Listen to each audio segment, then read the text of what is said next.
Hello guys, selamat pagi. So hari ni satu, kita masih berada di outdoor court dekat Dwi Mas.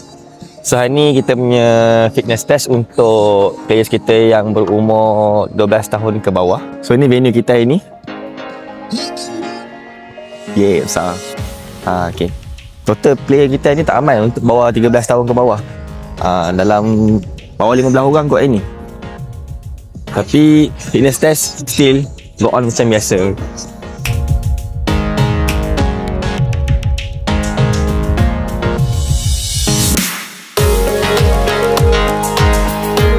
Okay, so kita orang kena berada di sini pada jam 8 pagi, okay? So, swipe to the right, kita akan tengok geng-geng yang lambat-lambat, okay? Ni yang memang asli.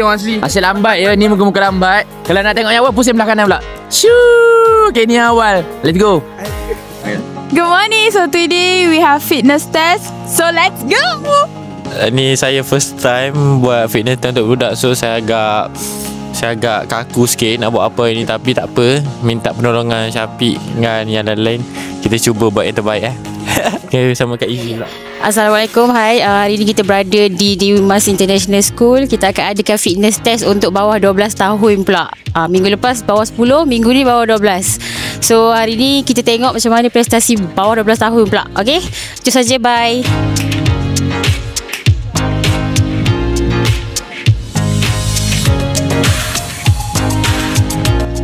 Kita tengok berapa lama diorang tahan untuk balancekan diri diorang. Kita tengok.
Alright, so kita punya fitness test ni sekarang dah pukul 8.30.